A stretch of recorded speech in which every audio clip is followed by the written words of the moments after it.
Let's go to the other team in Southern California that made news this first week of free agency. Well, I mean, I think I was pretty happy to hear this news is that this guy, Anderson, who was killing the Padres, is now out of the National League West. Tyler Anderson leaves the Dodgers. This was a bit of a surprise.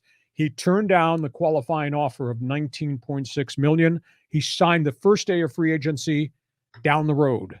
He's an Angel, and he got a 3-year, $39 million guaranteed contract. So he forfeited $19 million on a 1-year deal to get $13 million for each of the next 3 seasons. And old dog, new tricks. I mean, they taught him a different grip on a slider. And suddenly, a guy who had been a journeyman with the Pirates and the Seattle and been let go shows up at Dodger Stadium and becomes a critical role player as a starter.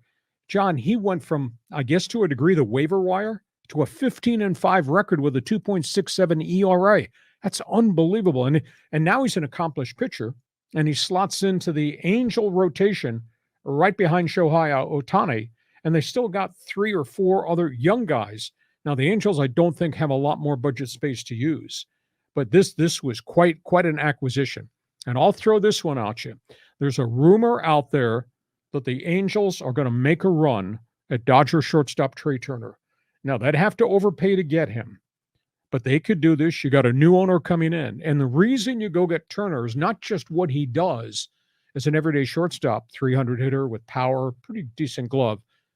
You're sending a message to Shohei Ohtani that if you get Trea Turner and add him to the other 3 stars in the lineup, and you just solidified your pitcher with a guy who's 15-5, joins your staff, now it suddenly feels like a different environment for Shohei Ohtani. And does he look at the Angels in terms of an extension based on what the general manager just did? Your reaction? Yeah, that's an interesting angle because Ohtani is, he signed a 1-year deal. He's already expressed his displeasure with the team and the ownership, and they're for sale. So it's a lot of funky stuff going down.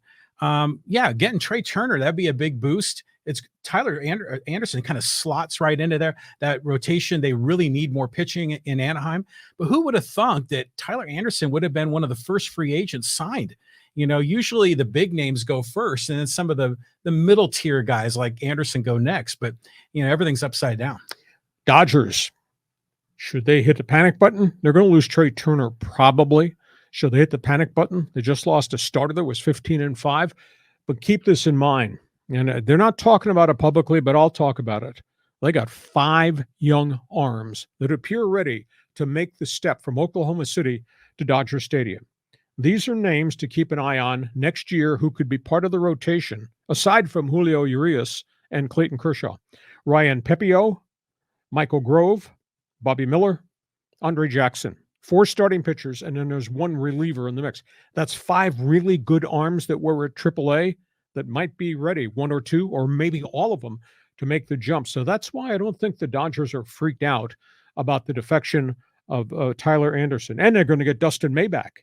Mm-hmm. Keep that in mind. And that's a frontline guy who'll be 100%. He pitched pretty well down the stretch at the end of the season after coming off that elbow surgery. Now, the Dodgers do have a decision to make by this weekend. Do they offer an $18 million contract in the last year of arbitration? Do they offer it to Cody Bellinger? Or do they, if they don't offer it by the Friday night midnight deadline, he's a walk free agent. What do they do there? They have not traded him. So therefore, that to me means there's a commitment there. Are they going to offer him $18 million, which would be the arbitration tender? Do they offer that to him to stay or not? Interesting storyline with the Dodgers. But these 5 young arms, that's probably the reason that thing with Tyler Anderson happened. Yeah, I mean, it's amazing. The Dodgers organization is so deep, great development. They just reload.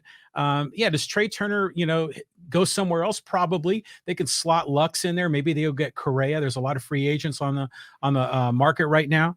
But as far as Bellinger goes, I mean, they've been trying to resurrect, that MVP season he had, 4 or 5 years ago.